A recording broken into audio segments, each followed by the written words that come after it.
peke yangu sitaweza, uwepo wako Bwana. Uwe na ombi langu Bwana, peke yangu sitaweza, uwepo wako. Yawe ni maombi yako kwa Bwana. Uwepo wako Bwana. Ombi langu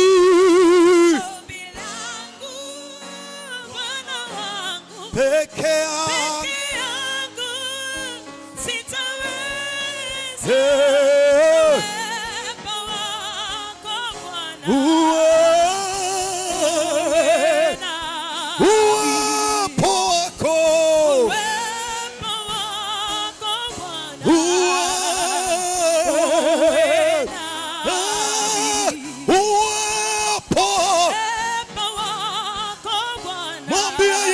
mwambie uwepo wako, reba sheketereba ribo seke, uwepo wako,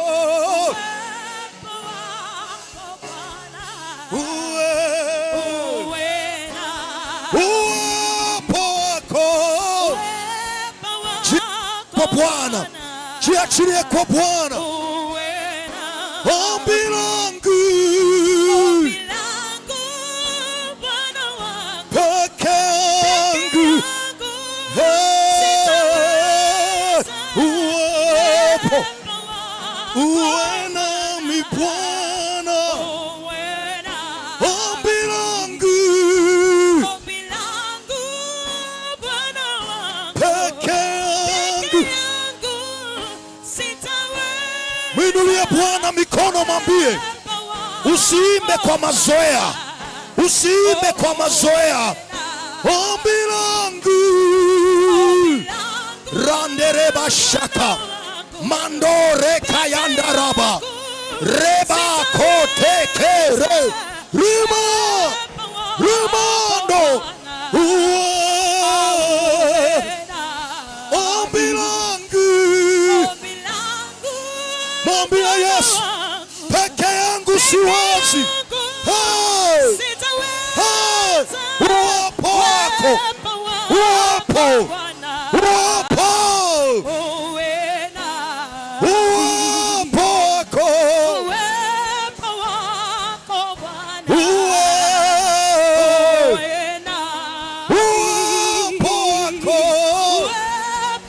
Rema sheke riba seke,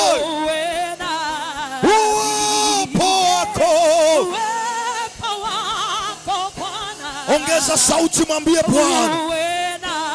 Uwepo wako, uwe nami. Uwepo wako, mwambie uwe nami. Nyosha mikono, mwambie uwepo wako, uwepo.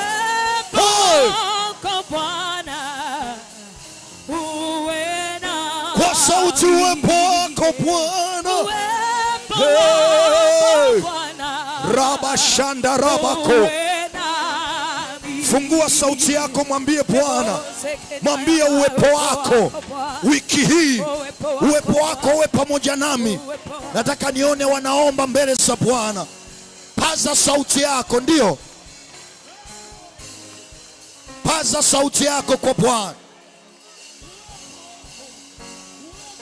Endelea omba mbele za Bwana.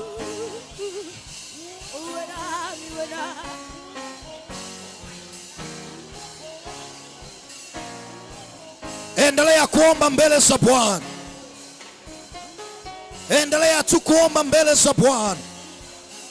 Mandereba shatererereba maradadabo shenderererebo rikaya nenda rabashande mandereba koradade jerebabo sikata Maradere bosha.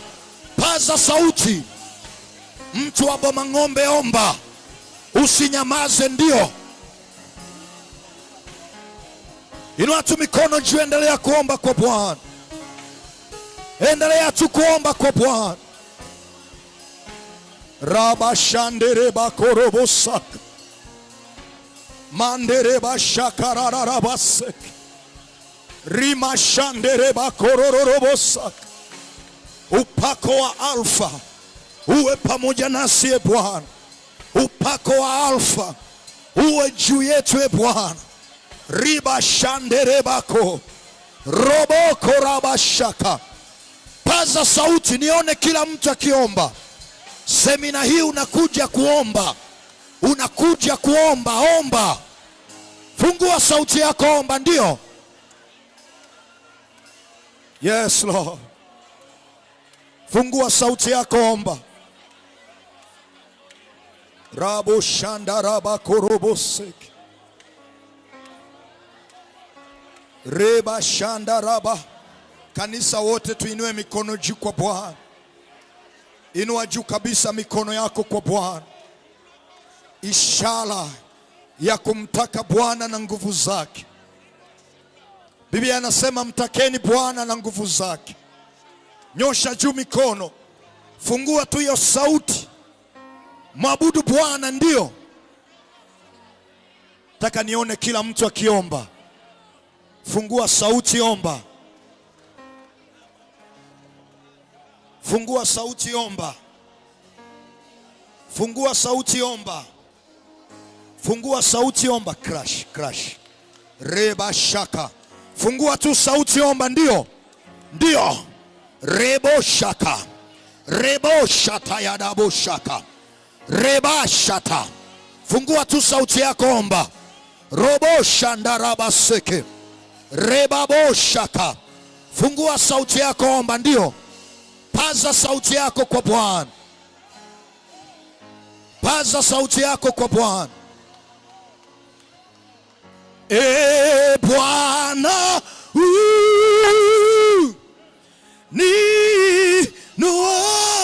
niinue kwa imani, nisimame na wewe, nipande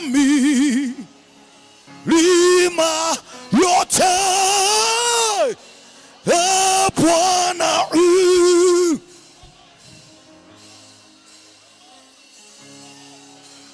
mbele nina endelea, ninazidi kutembea, maombi yasikie. E Bwana,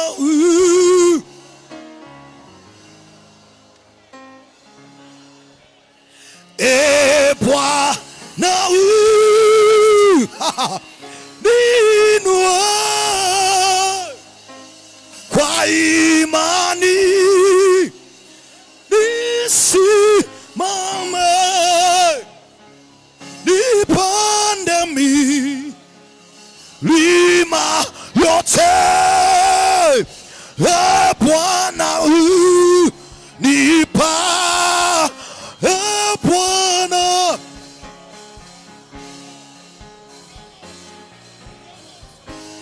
mwambie Bwana,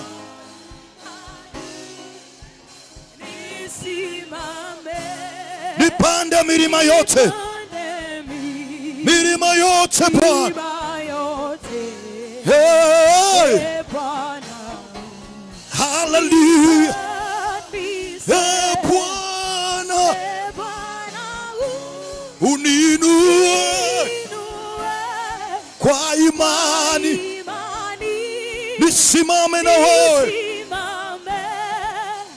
nipande milima yote. E Bwana,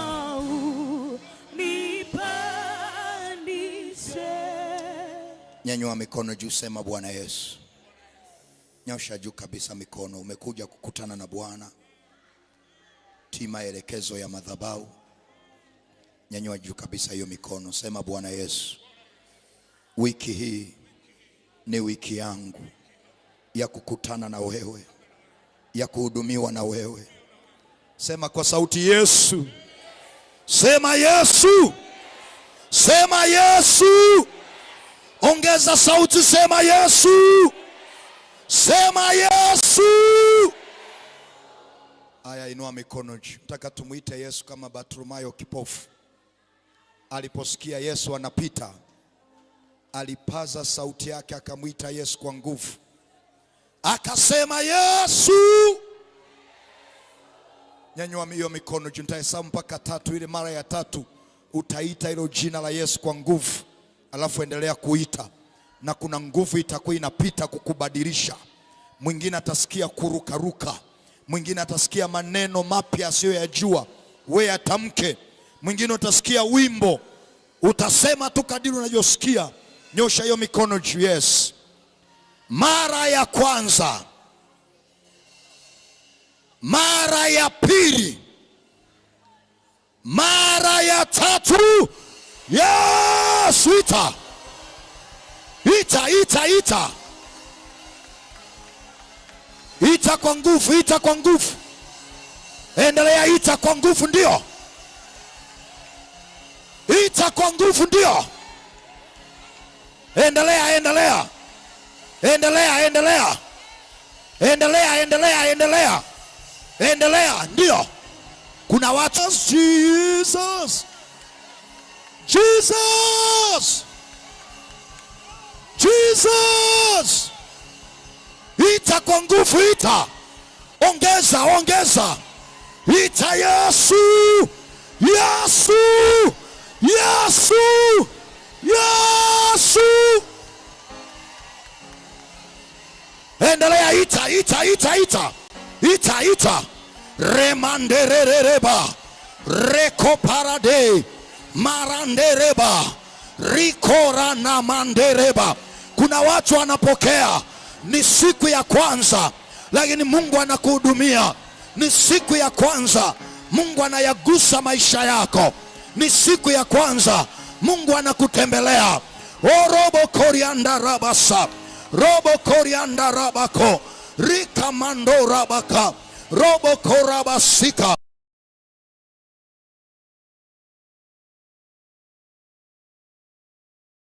Unashuka juu yako sasa. Rika mando rabasa. Oh, Mungu anawagusa waliojiandaa, walio tayari kuguswa na yeye. Riko rabasha. Sijajua kwa upande wako. Inawezekana umekuja kuangalia waimbaji au kumwangalia mhubiri.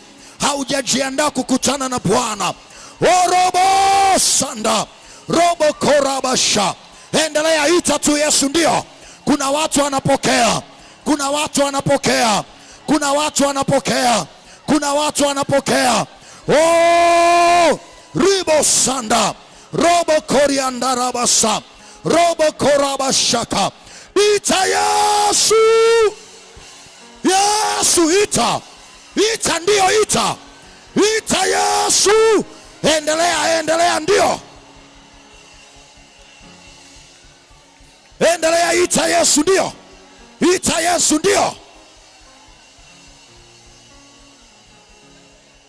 Lord, I'm amazed by how you show me mercy. Shinekemo, thank you for your mercy. Nashangazwa na rehema zako Yesu. Asante kwa rehema. Nashangazwa na rehema zako Yesu. Mwambie Bwana. Inua mikono tumwambie Bwana. na rehema zako. Yesu, asante kwa rehema. Mwinulie Bwana mikono, usichoke. Mwambie na rehema zako. Yesu, asante kwa rehema. Nyanyua mikono yako mbele za Bwana. Nyanyua tu mikono yako mbele za Bwana. Malaika wanaimba Bwana. Wanaimba Bwana. Wewe ni Bwana. Wanaimba Bwana. Wewe ni Bwana. Wanakuabudu mtakatifu Bwana, mtakatifu Bwana, mtakatifu. Hao malaika wanaimba Bwana, wanaimba Bwana, wanaimba malaika wanaimba Bwana, wanaimba Bwana, wanaimba Bwana. Nyanyua mikono juu, mshangilia Yesu kwa makofi mazuri. Thank you Jesus. Naomba uketi kwenye upo Bwana. Mungu awabariki watumishi. Naomba tuketi kwenye upo Bwana. Ribo satarabash.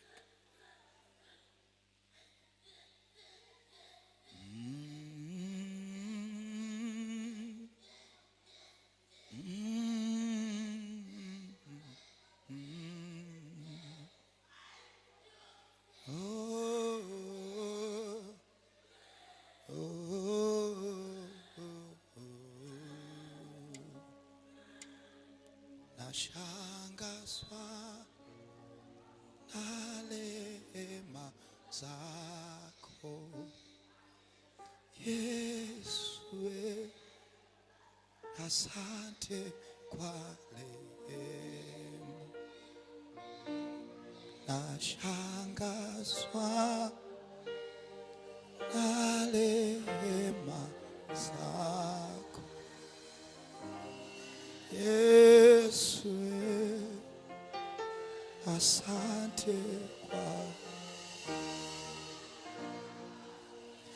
Lord, I'm amazed by how you show me mercy. Chineke mo, thank you for your mercy. Nashangazwa na rehema zako Yesu,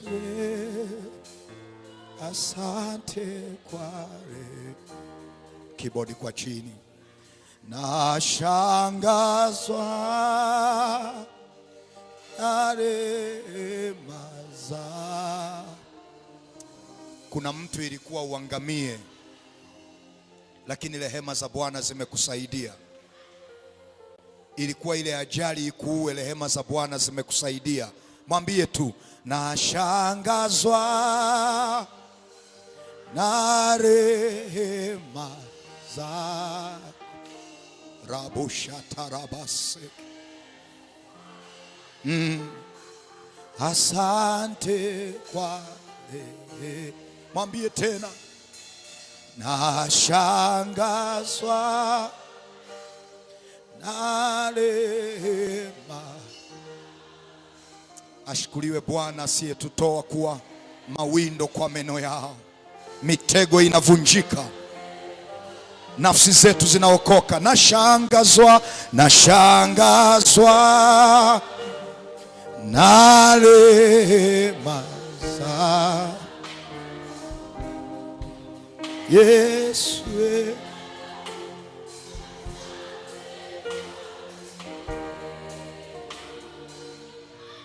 Lord, I'm amazed by how you show me mercy.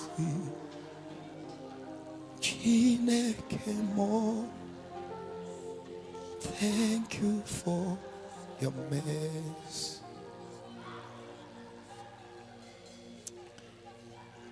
Mungu aliye hai, wewe ni Mungu aliye hai. Sema na mioyo yetu, e Bwana, katika upako huu wa Alfa tuko tayari utuhudumie, tuko tayari useme na maisha yetu. Asante kwa uaminifu wako, katika jina la Mungu Baba na Mwana na Roho Mtakatifu, na wote tuseme amen. Inua mikono juu kabisa, mpigie Yesu makofi mazuri.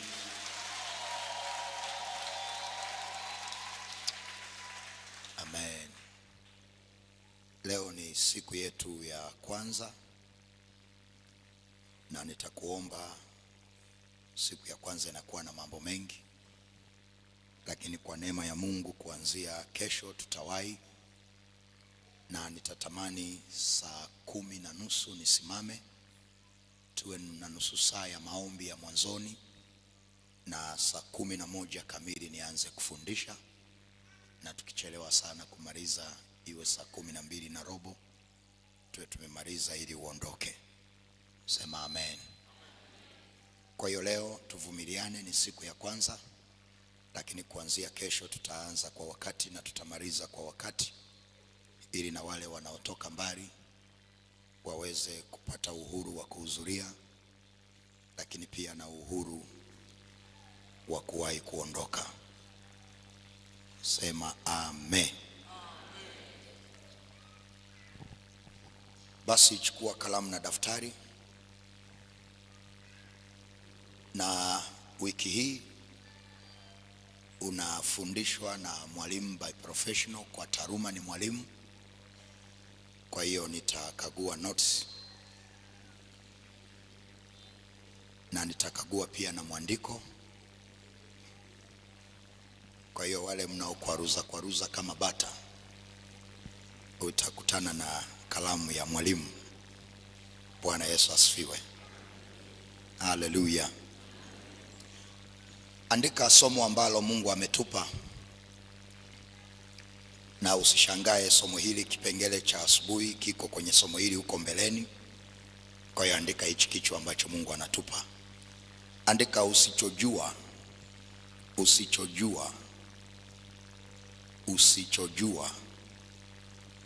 kuhusu mateso unayoyapitia. Usichojua kuhusu mateso unayoyapitia. Nipunguzie lo tena ya mic kidogo. Usichojua kuhusu mateso unayoyapitia.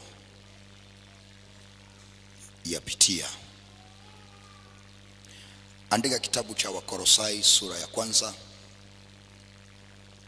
Wakolosai sura ile ya 1 na ule mstari wa 24. Na nitaomba kuanzia kesho mifumo hii ya TV ifanye kazi, ili tuwe tunasoma maandiko kwenye screen. Kwa niwaombe wenzetu tujitahidi kuanzia kesho, ili maandiko tuwe tunayasoma kwenye hizo screen. Wakolosai sura ya 1 na ule mstari wa 24. Na nitaomba utafuatisha pamoja nami kwa sauti kubwa. Sema amen. Fuatisha pamoja nami kwa sauti.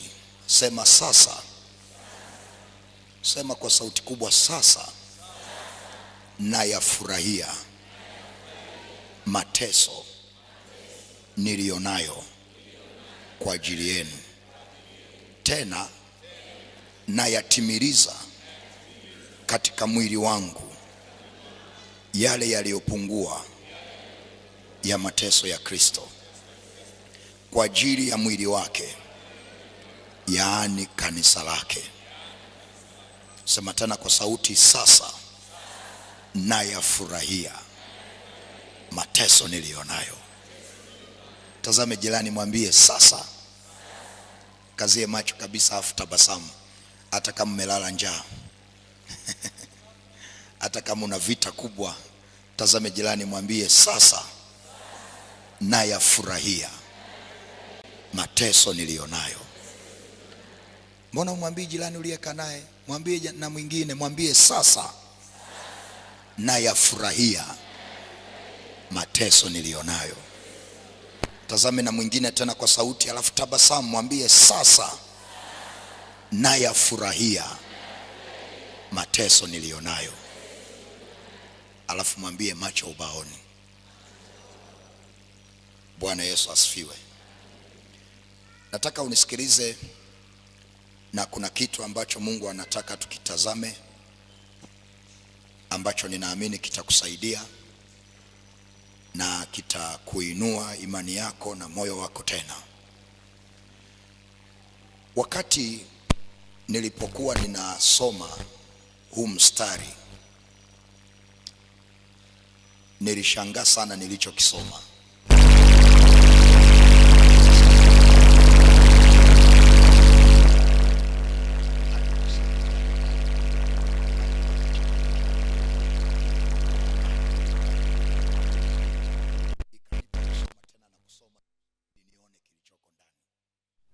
Kwa sababu huyu mtume Paulo ni mwanadamu wa kwanza tangu mimi nimezaliwa mpaka nimefika uzee huu. Haleluya. Mchungaji kama yupo utanisaidia, lakini ni mwanadamu wa kwanza Paulo kusema maneno ya namna hii kwamba nayafurahia mateso nilionayo. Ni mwanadamu wa kwanza. Kama yupo tanitafutia nimpe zawadi, lakini hata mwenyewe siyafurahii mateso nilionayo. Kwa niliposoma huu mstari, Paulo anasema sasa. Hebu sema sasa. Maana yake kabla ya sasa alikuwa hayafurahii. Tunaenda sawa? Lakini sasa ni kama vile kuna kitu amegundua kilichoko ndani ya mateso. Ni kama vile kuna ufunuo amepata ulioko ndani ya mateso. Ni kama vile kuna siri fulani hivi ambayo ameipata iliyoko ndani ya mateso. Na baada ya kuigundua hiyo siri, anasimama anasema sasa nayafurahia mateso nilionayo. Bwana Yesu asifiwe. Unajua ilibidi nianze kusoma story ya huyu jamaa, mateso aliyo, na nikasoma ni miongoni mwa watumishi au mitume wachache waliopita kwenye mateso kwa sababu ya utumishi waliokuwa wameubeba. Kuna mahali alipelekwa kwenye baraza na wakainuka watu wakaanza kumshuhudia vitu vya uongo, na wakamkamata wakampeleka gerezani. Kuna mahali waliinuka watu wasiofaa kwenye mabaraza. Kuna mahali alizuiliwa kwenda kuhubiri Warumi kwa sababu ya vita. Lakini pamoja na mateso yote haya anayoyapitia, leo anasema sasa nayafurahia mateso nilionayo. Bwana Yesu asifiwe. Bwana asifiwe.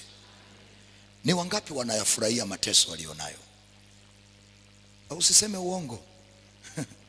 Asante, Yesu amenyosha mmoja. Hata mimi nisingenyosha, siyafurahii. Labda baada ya kupata siri hii aliyoipata Paulo, labda na mimi nitaanza kuyafurahia. Sasa nitaanza kuyafurahia. Bwana asifiwe. Lakini nataka unisikilize vizuri sana. Biblia inasema watu wangu wanaangamizwa kwa kukosa maarifa. Na kuna wakati tunapishana na gari la mshahara kwa sababu tu ya kutokumfahamu Mungu.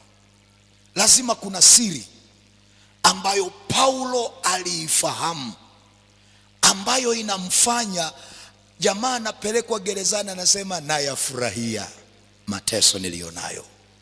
Anasemwa vibaya, anasema nayafurahia mateso nilionayo.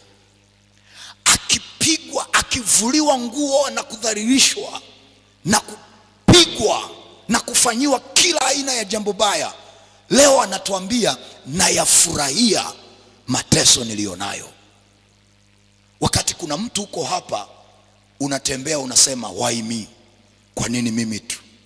Kwa sababu ukiangalia tangu umezaliwa ni mateso kuanzia tumboni kwa mama yako, mateso kwenye biashara, mateso kwenye ndoa, mateso kwenye uzao, na umeokoka ukajua mambo yote ni tambalale. Kwa sababu tulisema kwa Yesu ni tambalale. Hata baada ya wokovu pia unapita kwenye mateso. Unahitaji sana kunisikiliza wiki hii, kwamba kuna kitu ambacho Paulo anakijua kilichoko ndani ya mateso, ambacho kinamfanya afurahie mateso alionayo, afurahie vita alizonazo, afurahie zile moment anazopita kwenye aibu na kuzomewa na machozi. Kuna siri ambayo Paulo aliifahamu, ambayo hiyo siri nataka nikusaidie na wewe ifahamu. Haleluya. Ili jana ulikuwa unalia, haleluya, kesho ukienda wanashangaa unatabasamu, unacheka. Wanakuuliza kwani yale mateso kwenye afya yameisha? Hayajaisha, ila kuna kitu nimekigundua ndani ya haya mateso ambacho kinanipa kuyafurahia, sio kulia tena, kwa jina la Yesu. Haleluya. Gonga na jirani, mwambie hautalia tena. Mwambie ukijua hii siri hautalia tena. Gonga naye kabisa, mwambie ukijua hii siri hautalia tena. Kuna mtu anasema tumishi, ujui mateso ya kwangu. Ujui mateso nilionayo. Bwana Yesu asifiwe. Sasa tunapoweka utangulizi, tuna mambo matatu tu haraka haraka ili tuweze kumaliza na tuondoke kwa wakati. Jambo la kwanza, andika. Jambo la kwanza, andika, si kila mateso ni mabaya. Mengine ni sehemu ya mpango wa Mungu juu ya maisha yako. Si kila mateso ni mabaya. Mengine ni sehemu ya mpango wa Mungu juu ya maisha yako. Kwa hiyo siri ya kwanza ambayo Paulo anaifahamu, inayomfanya afurahie mateso alionayo, ni kwa sababu si kila vita, si kila mateso ni mabaya. Mengine ni sehemu ya mpango wa Mungu juu ya maisha yako. Angalia Yeremia 29 mstari wa 11. Yeremia 29 mstari wa 11, tuanze hapo alafu tuweze kusogea mbele. Yeremia 29 na ule mstari wa 11 anasema hivi, fatisha pamoja nami kwa sauti. Kuanzia kesho tutakuwa tunasoma pamoja kwenye ubao, kwenye screen. Fatisha pamoja nami, sema maana. Sema kwa sauti kubwa hata kama unapita kwenye mateso magumu na makubwa. Sema maana nayajua mawazo ninayowazia ninyi, asema Bwana, ni mawazo ya amani, wala si ya mabaya, kuwapa ninyi tumaini siku zenu za mwisho. Alafu angalia mstari wa 12, anasema nanyi mtaniita, mtakwenda na kuniomba, nami nitawasikiliza. Nanyi mtanitafuta na kuniona, mtakaponitafuta kwa moyo wenu wote. Mstari wa 14 anasema nami nitaonekana kwenu. Emsema nami nitaonekana kwenu. Naomba nisikilize kwanza, macho ubaoni nisikilize. Mtumishi wa Mungu, utachoka sana baba, simama tu hapo. Punga mkono wako namna hii. Nisikilize vizuri. Yeremia anasema, maana nayajua mawazo ninayowazia ninyi, asema Bwana. Kwenye Kiswahili ametumia neno mawazo, lakini kwenye Kiingereza anasema for I know the plans which I have for you. Najua mipango nilionayo kwa ajili yenu. Najua mpango nilionao kwa ajili ya kesho yako. Najua mpango nilionao kwa ajili ya huduma yako. Najua mpango nilionao kwa ajili ya uzao wako. Najua mpango nilionao kwa ajili ya ndoa yako, kwa ajili ya mahusiano yako.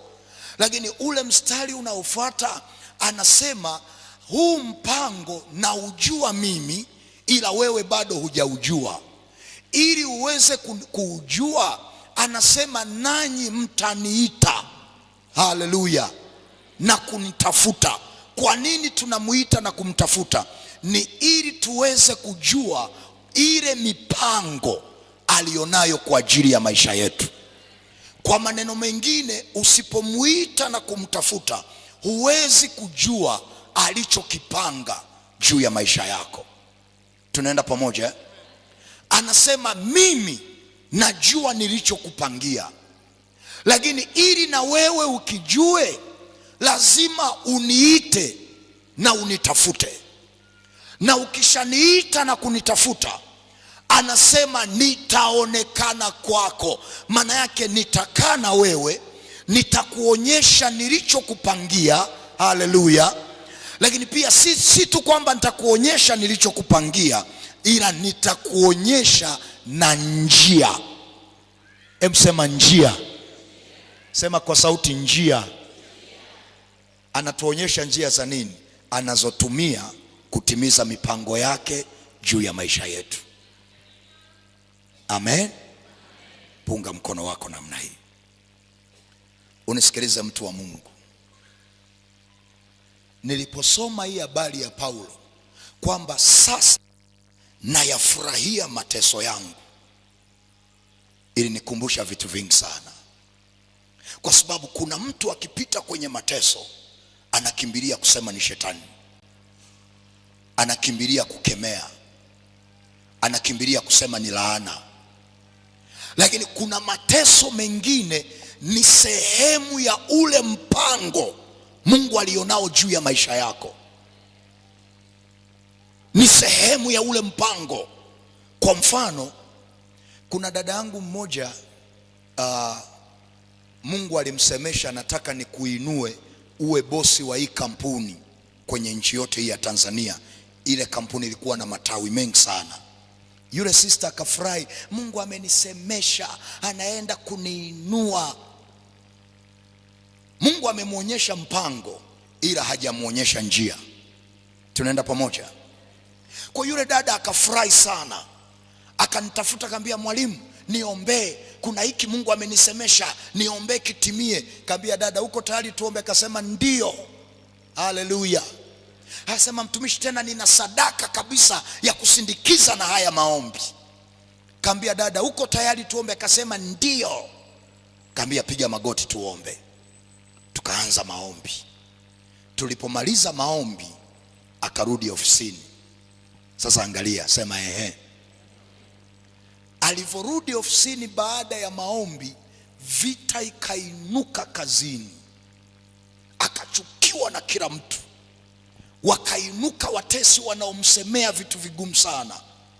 Kwa lugha ya somo hili, huyu dada alianza kupita kwenye mateso.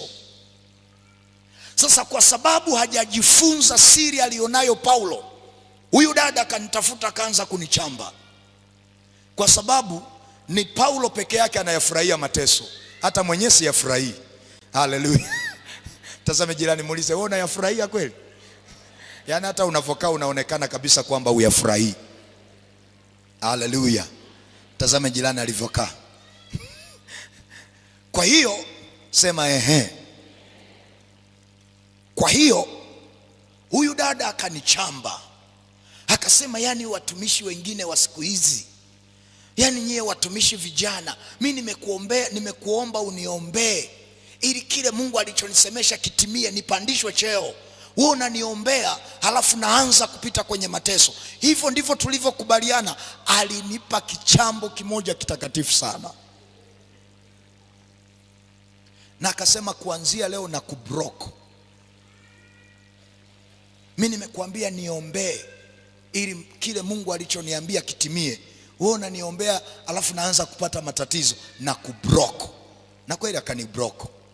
Mungu akaniambia nyamaza kimya. Haikuishia hapo, akapewa barua ya uhamisho. Anatolewa Dar es Salaam, akapelekwa kijijini mkoani huko. Akaniunblock. Akanipigia simu, haya tumishi, umefurahi sasa? Umefurahi? Umefurahi? Tazame jirani, mwambie nayafurahia mateso yangu. Ambia umefurahi sasa eh? Alinichamba. Mungu akaniambia funga mdomo, usiseme chochote. Alinichamba kama dakika 30 hivi. Asante Yesu, nafikiri vocha ili muishia. Simu ikakatika. Bwana akaniambia zima simu yako, nikazima. Kwa yule dada akawa ameenda kule kijijini. Ameenda amenuna, akanitangaza kwa watu, yani hawa watumishi vijana hawa sadaka yangu amekula. Nana alikuambia kwamba sadaka ya Kaini alirudishiwa?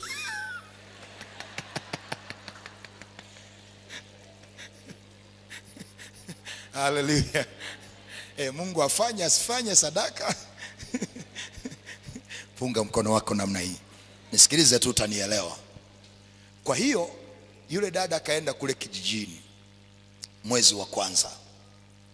Wakati wanafunga mahesabu kwenye hii kampuni, makao makuu na mikoani kote, kule alikopelekwa yule dada, mahesabu yalipanda juu kuliko eneo lolote lile, kuliko makao makuu.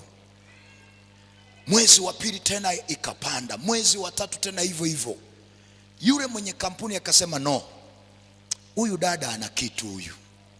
Kwa nini alipotoka hapa mauzo yameshuka na kule alikoenda mauzo yamepanda?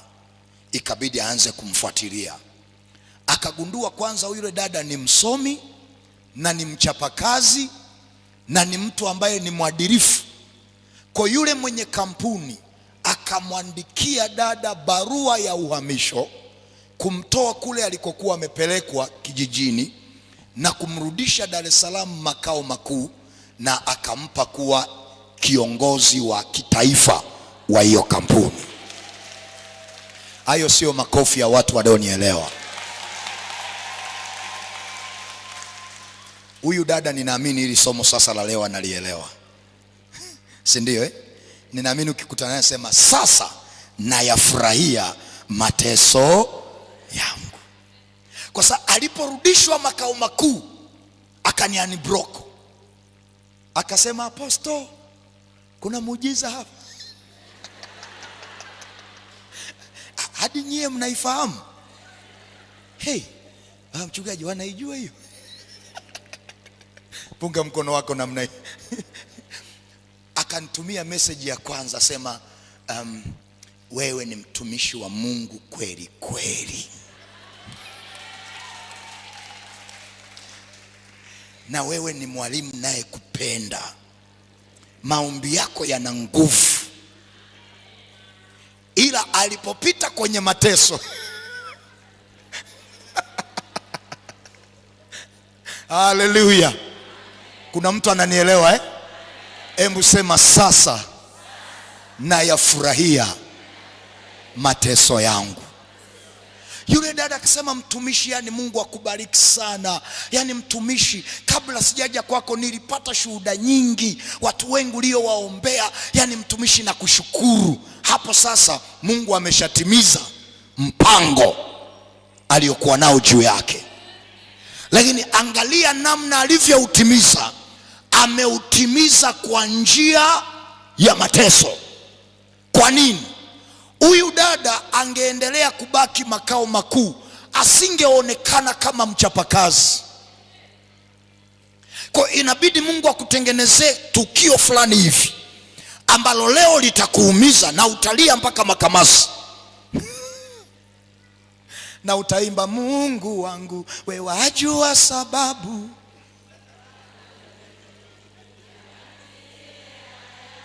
Muone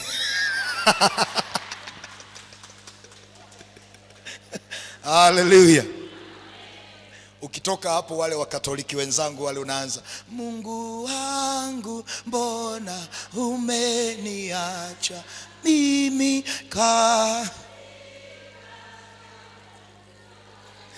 Sema nayafurahia mateso yangu sasa. Sema kwa sauti, nayafurahia mateso yangu sasa. Haleluya. Na kuna mtu wiki hii Mungu anageuza mateso yako kuwa ushuhuda. Mungu anageuza mateso yako kuwa baraka. Sema amina kwa jina la Yesu. Waliokuona unalia kwa sababu ya mateso watakuona ukishuhudia. Wako wapo wanaosema amina hapa? Nisaidie, gonga na jirani yako, mwambie sasa nayafurahia mateso yangu. Gonga na wakushoto na wakulia, mwambie sasa nayafurahia mateso yangu. Halafu mshangilie Yesu kwa makofi mazuri. Pigia Yesu makofi na vigelegele. Haleluya. Na ndio maana huwa tunasema baada ya dhiki ni faraja. Haleluya. Na unisikilize mtu wa Mungu, fahamu kuwa si kila siku utakuwa mtu wa kulia. Sio kila siku utakuwa mtu wa kukataliwa. Sio kila siku utakuwa mtu wa fungu la kukosa. Sio kila siku utakuwa mtu wa kumeza dawa. Sio kila siku utakuwa tu mtu wa kukataliwa na kutupwa. No. Mungu anabadilishaga hadithi za maisha ya watu. Mungu anagusa maisha ya watu.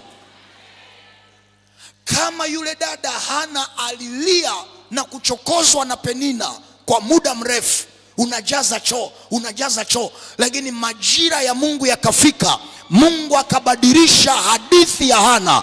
Anabadilisha na hadithi yako leo. Anabadilisha na hadithi yako leo. Hautalia milele.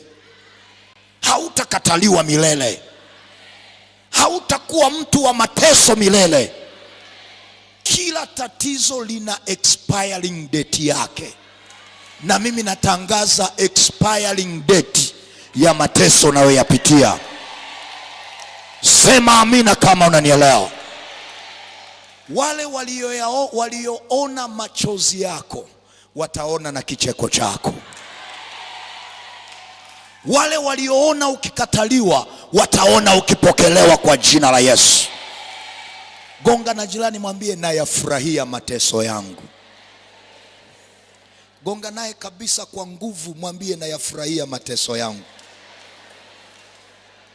Andika kitabu cha Isaya. Andika Isaya 53 na ule mstari wa 7 mpaka wa 10. Sasa tukimbie ili tumalize pamoja. Usiondoke hatujamaliza. Ni siku ya kwanza leo, tuvumiliane, lakini kuanzia kesho saa 12:15 tutakuwa tumeshamaliza. Isaya 53 mstari wa 7 mpaka wa 10. Anasema hivi, Isaya 53 mstari wa 7 mpaka wa 10. Anasema alionewa lakini alinyenyekea, wala hakufunua kinywa chake. Sema hakufunua kinywa chake. Sema kwa sauti, alionewa lakini alinyenyekea, wala hakufunua kinywa chake. Aya, mtazame yule anayeongeaga sana kwa sababu ya mateso alionayo. Mwambie mtumishi anakusema wewe. Na ukiona hajasema ujue ndo huyo huyo. Akipita kwenye mateso anafunua kinywa chake, lakini Yesu biasema hakufunua kinywa chake. Fuatisha pamoja nami, sema kama mwana kondoo apelekwae machinjoni, na kama vile kondoo anyamazavyo mbele yao wakatao manyoya yake, naam, hakufunua kinywa chake. Kwa kuonewa na kuhukumiwa aliondolewa, na maisha yake ni nani atakayesimulia? Maana amekataliwa mbali na nchi ya walio hai, alipigwa kwa sababu ya makosa ya watu wangu,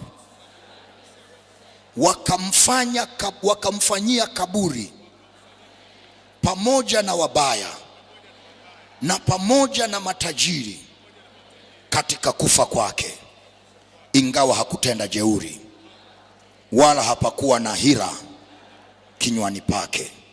Mstari wa 10, fuatisha pamoja nami kwa sauti, sema lakini Bwana alidhihirika kumchubua, amemhuzunisha, atakapofanya nafsi yake kuwa dhabihu kwa dhambi, ataona uzao wake, ataishi siku nyingi, na mapenzi ya Bwana yatafanikiwa mkononi mwake. Sema na mapenzi ya Bwana yatafanikiwa mkononi mwake. Sasa macho ubaoni. Kuanzia huku juu ametueleza mateso ambayo ilimpasa Yesu ayapitie. Amen. Alafu mstari wa 10 anasema na mapenzi ya Bwana. Sema na mapenzi ya Bwana. Angalia jirani anavyosema. Sema kwa sauti, na mapenzi ya Bwana yatafanikiwa mkononi mwake. Sasa angalia haya mapenzi ya Mungu ambayo yanatakiwa kufanikiwa mkononi mwake. Ili hayo mapenzi ya Mungu yapate kufanikiwa, lazima apitie mateso. Tunaenda sawa?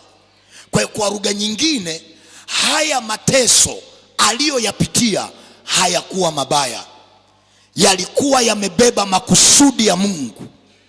Na asante Yesu aliyaelewa yale makusudi ya Bwana.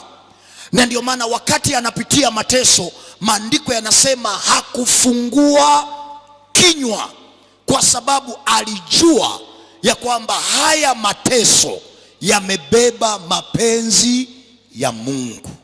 Haleluya. Tazame jirani, mwambie hayo mateso unayoyapitia yamebeba mapenzi ya Mungu. Bwana Yesu asifiwe. Andika pointi ya pili. Andika jambo la pili. Jambo la pili, andika mara nyingi.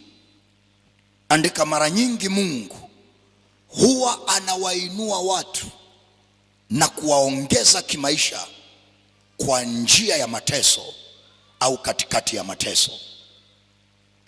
Mara nyingi Mungu huwa anawainua watu na kuwaongeza kimaisha kwa njia ya mateso au katikati ya mateso. Mara nyingi Mungu huwa anawainua watu na kuwaongeza kimaisha kwa njia ya mateso au katikati ya mateso. Mara nyingi Mungu huwa anawainua watu na kuwaongeza kimaisha kwa njia ya mateso au katikati ya mateso. Andika Kutoka sura ya 1 na ule mstari wa 12. Kutoka 1 na ule mstari wa 12. Nitaomba tusome pamoja kwa sauti kubwa. Sema amen. Mbona mseme amina? Haleluya. Haya, sema lakini. Sema kwa sauti kubwa, lakini kwa kadiri ya walivyotutesa. Kuna mtu hajasema kwa sauti, rudia tena. Sema lakini kwa kadiri ya walivyowatesa ndivyo walivyoongezeka na kuzidi kuenea, nao walichukiwa kwa sababu ya wana wa Israeli. Sema tena kwa sauti, kwa kadiri ya walivyowatesa ndivyo walivyoongezeka. Sema kwa kadiri ya ninavyopita kwenye mateso ndivyo ninavyoongezeka. Haleluya. Nisikilize mtu wa Mungu. Unajua mnatulazimishaga sana sometimes tuambie injili fulani hivi ambazo hazitusaidii sana.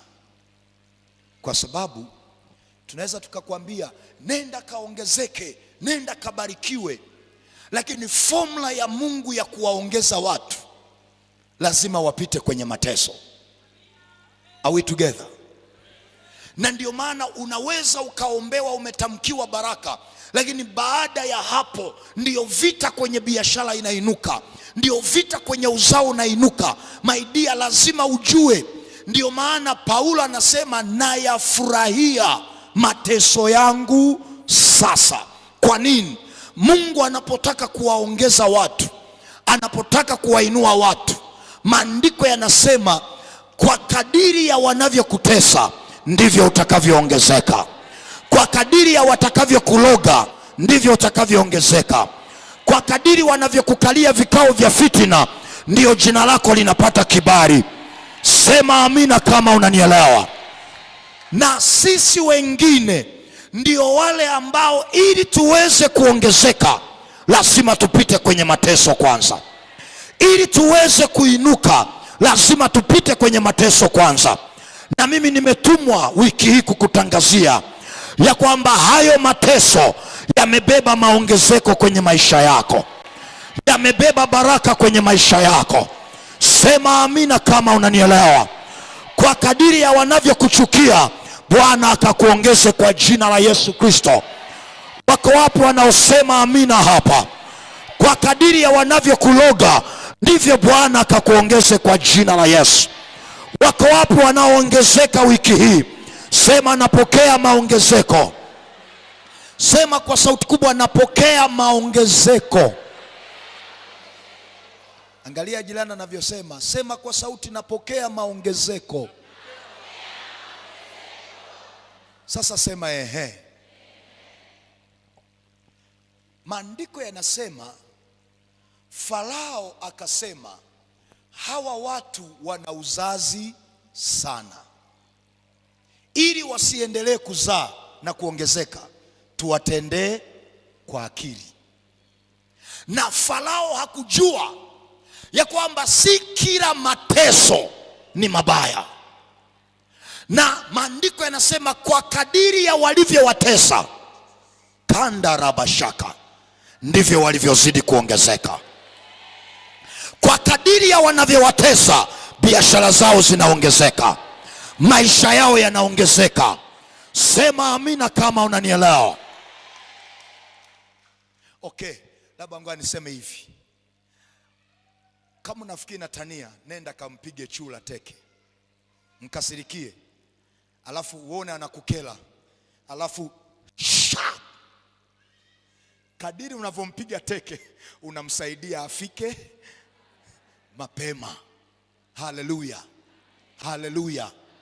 Na kuna mtu uko hapa, walijua wamekuloga wanakuua, kumbe ilikuwa ni njia ya wewe kuokoka na kukutana na Bwana.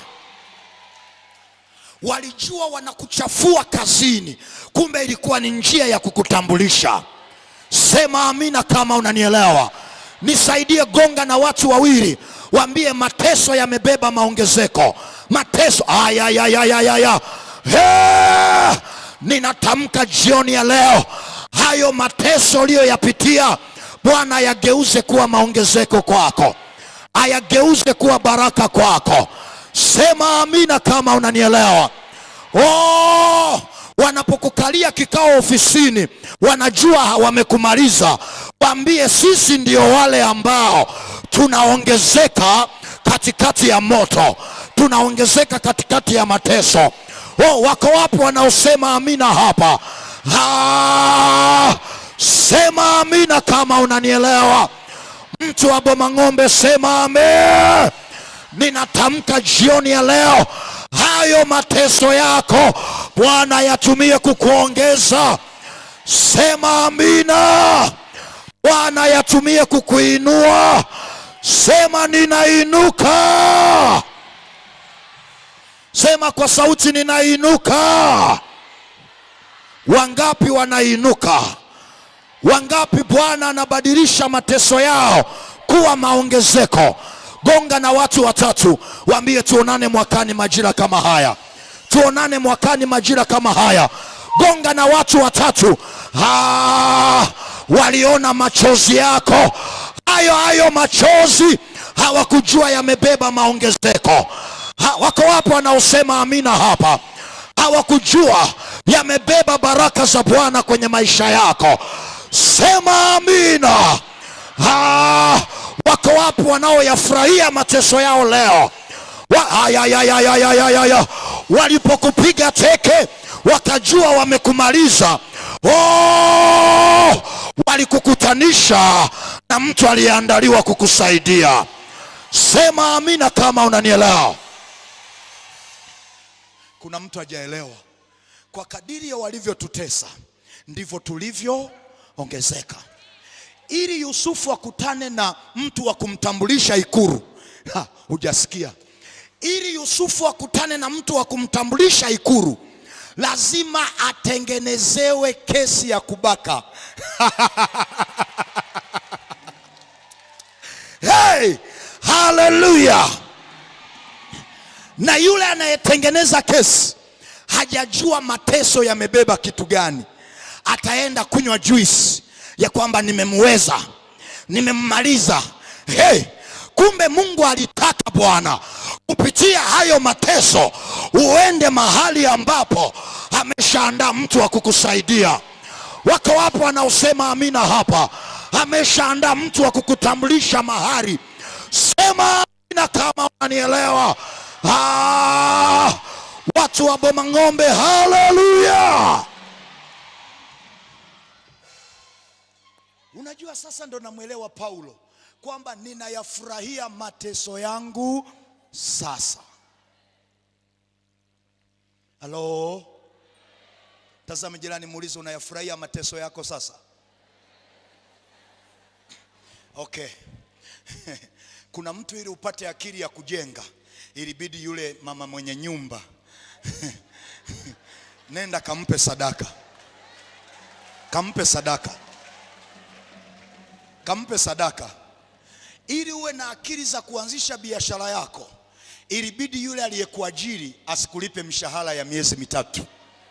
Upate akili ya kwamba unayaweza mambo yote katika yeye akutiaye nguvu. Kwa kadiri ya wanavyotutesa, sema ndivyo tunavyoongezeka. Kwa kadiri ya wanavyokutesa, sema ndivyo ninavyoongezeka. Kwa kadiri ya wanavyokutesa. Bado hujasema kwa sauti, kaone kwanza. Ndivyo ninavyoongezeka. Wewe sema kwa nguvu ili watesi wako wasikie. Haleluya. Kwa kadiri ya wanavyokutesa. Bado sijasikia. Kwa kadiri ya wanavyokutesa. Sema mwaka huu ninaongezeka. Sema kwa sauti, ninaongezeka. Biashara yako ikaongezeke, maisha yako yakaongezeke, kibali chako kikaongezeke, upako wako ukaongezeke, mtaji wako ukaongezeke. Sema amina kama unanielewa. Pokea neema ya kuongezeka. Wako wapo wanaosema amina hapa. Pokea neema ya kuongezeka. Watu wa Ng'ombe, piga kelele, sema naongezeka. Biashara yako ikaongezeke, maisha yako yakaongezeke, duka lako likaongezeke. Piga kelele, sema naongezeka.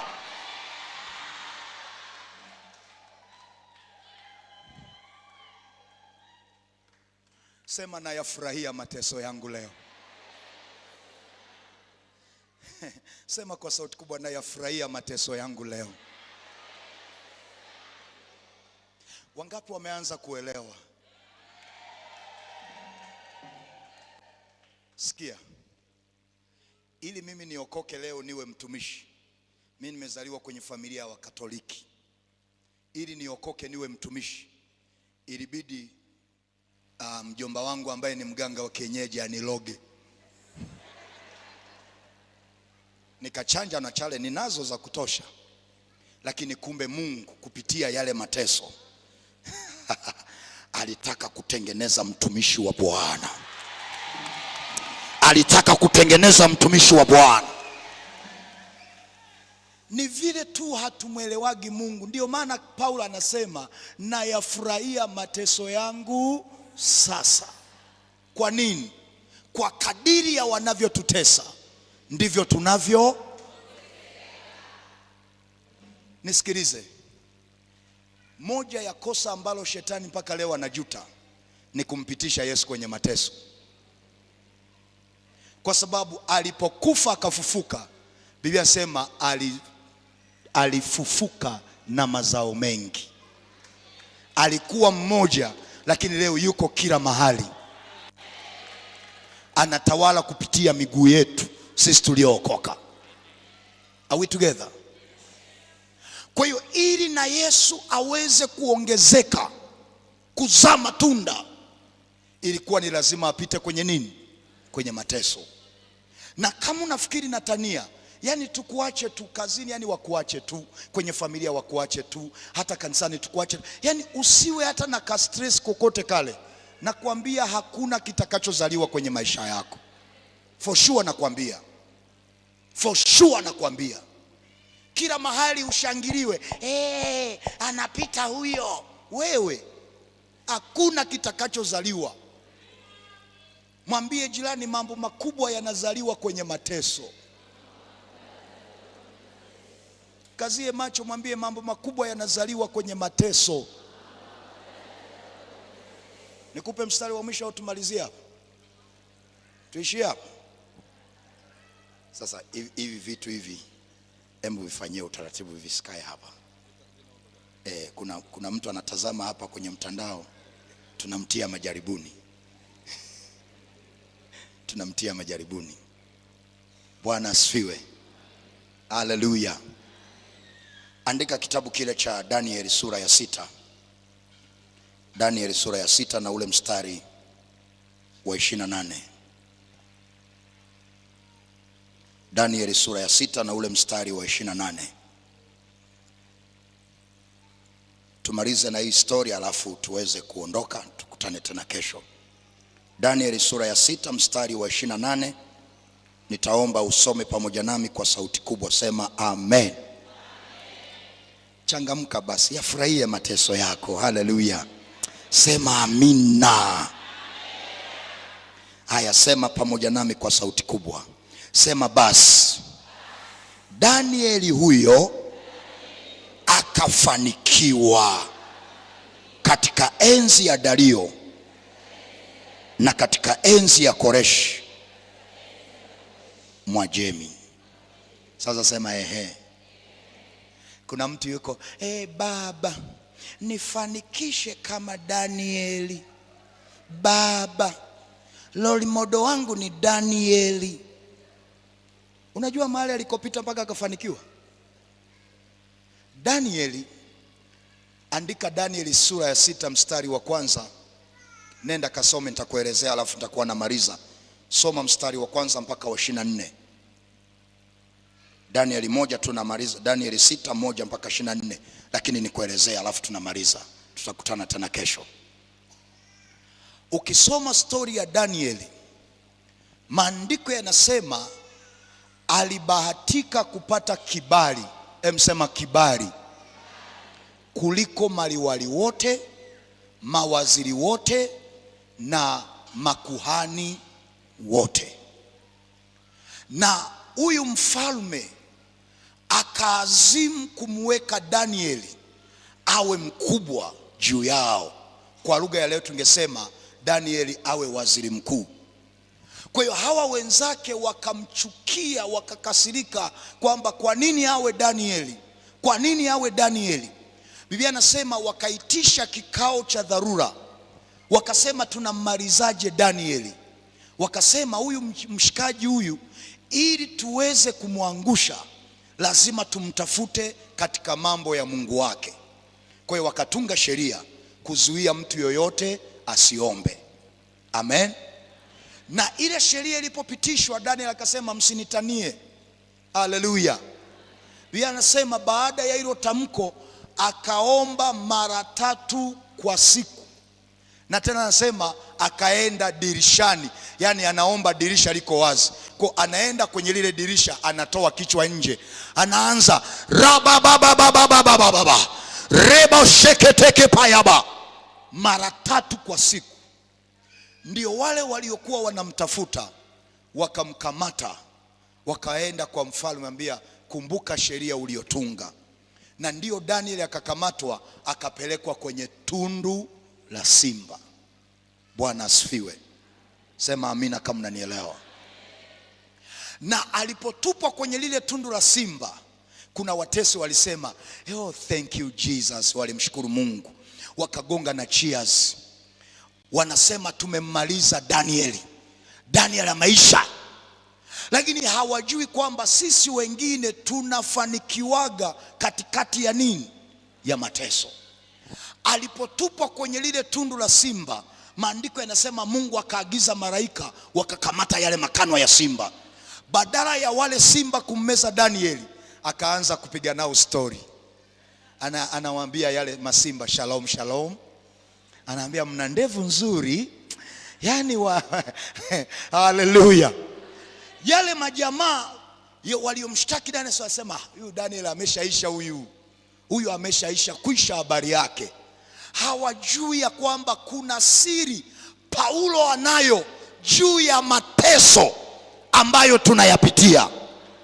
Mfalme akaenda kuangalia kwamba Daniel amekufa au hajafa, akaita Danieli.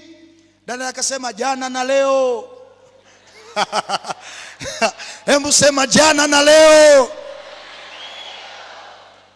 Akasema hey Danieli, bado uko hai? Akasema yes, Mungu aliniagizia malaika zake.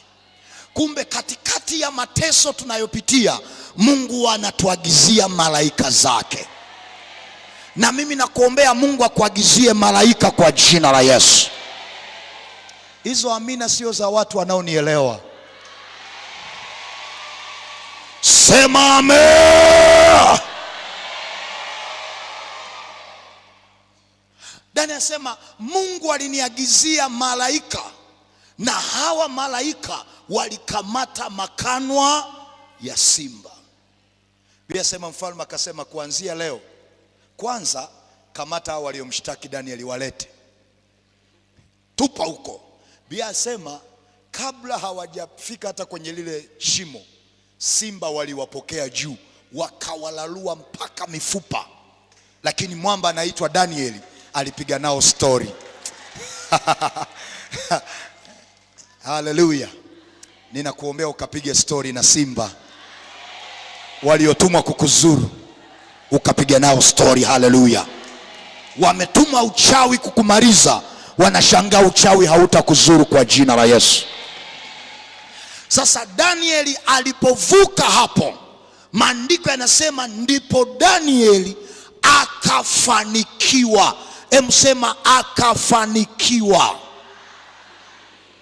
Amefanikiwa baada ya nini? Baada ya mateso. Narudia tena, amefanikiwa baada ya nini? Tazame jirani, mwambie hautabaki kama ulivyokuwa. Tazame usoni kabisa, mwambie hautabaki kama ulivyokuwa, katika jina la Yesu Kristo wa Nazareth. Haleluya.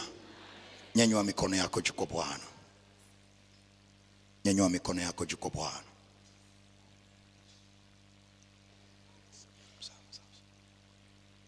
Nyanyua mikono juu mbele za Bwana. Funika tu macho yako. Kandaraba shatarabasiki. Ribo sataraba shandarabasiki. Robo shatarabasiki. Nataka niombe kwa ajili yako. Nyosha tu mikono juu. Nyosha tu mikono juu. Jesus. Kwenye wiki ambayo tunaianza, nataka nikuombee mambo yafuatayo. Jambo la kwanza, Mungu akukutanishe na divine connectors. Kuna mtu unahitaji tu mtu mmoja wa kukuconnect mahali palipobeba fursa. Unahitaji mtu wa kukuconnect kwenye mlango wa baraka. Inawezekana umezunguka kwa muda mrefu kwa sababu hujakutana na divine connectors. Yusufu alipokutana na divine connectors, maandiko yanasema huyu mnyweshaji alienda kumtambulisha ikulu ya Farao. Kwenye wiki tunayoianza, Mungu akuinulie hao watu kwa jina la Yesu. Na maandiko yanasema nitainua watu kwa ajili ya maisha yako na kabila za watu kwa ajili yako. Mungu ainue watu hata wengine ambao huwajui, lakini kama ameandaliwa kukuconnect mahali, Mungu akukutanishe naye wiki hii katika jina la Yesu. Na mizimu ya kwenu haitazuia wewe kukutanishwa na huyo mtu. Lakini jambo la pili, Mungu akufungulie mlango mkubwa na wakufaa sana kwenye wiki hii tunayoianza. Mungu akufungulie mlango mkubwa kwenye biashara. Mungu akufungulie mlango mkubwa kwenye uchumi. Mungu akufungulie mlango mkubwa na wakufaa sana kwenye maisha yako, na mapepo hayatazuia na mizimu ya kwenu haitazuia. Na kwenye wiki hii tunayoianza, ninaona Mungu akikupa mlango mkubwa na wakufaa sana katika jina la Yesu Kristo wa Nazareth. Jambo la tatu nalokuombea kwenye wiki hii, Mungu akurudishie miaka iliyoliwa na palale na nzige na tunutu. Mtu wa Mungu, Mungu ni Mungu wa urejesho. Mungu ni Mungu anayerudishaga vilivyoliwa. Mungu ni Mungu anayerudisha ile miaka uliyoipoteza. Na wiki hii Mungu akakurudishie vyote. Akarudishe miaka iliyoliwa kwenye maisha yako katika jina la Yesu Kristo. Washindi wangesema amen. Na maombi haya yakatokee na yakakupate kwenye wiki tunayoianza katika jina la Yesu Kristo wa Nazareth. Nyanyua mikono yako juu, sema Bwana Yesu. Sema kwa sauti kubwa, Bwana Yesu, jioni ya leo neno moja nimeliomba kwako. Geuza mateso nilionayo yawe maongezeko, yawe baraka katika jina la Yesu na kwa damu ya Yesu. Nyanyua mikono yako juu kwa Bwana. Thank you Jesus. Kesho tutakuwa sasa tunaangalia mateso yanayotokana na kawaida za familia. Amen. Na nitangaze pia kwamba Jumatano tutakuwa na maombi ya familia, maombi maalum. Na kule kwetu tumezoea siku ya maombi maalum huwa tunaalikana na tunakuja na familia, tunakuja na watoto. Na Jumatano jitahidi uwai, kwa sababu mpaka kule juu kutajaa, usije ukakosa mahali pa kukaa. Amen. Na mimi pia ninakuombea kwa jina la Yesu, wiki hii kisiwepo chochote cha kukuzuia kukosa semina hii, na hasa somo la kesho usipange kukosa. Amina, mtu wa Mungu. Na Jumatano ni maombi maalum. Nyosha mikono juu, sema Bwana Yesu. Sema kwa sauti kubwa, Bwana Yesu, mateso yoyote kwenye maisha yangu yanayotokana na historia ya familia. Sema kwa sauti, achia. Sema niachie. Sema achia. Sema achia. Kwa damu ya Yesu. Kwa damu ya Yesu. Sema Yesu, wewe ambaye unabadilishaga mateso ya watu kuwa ushuhuda.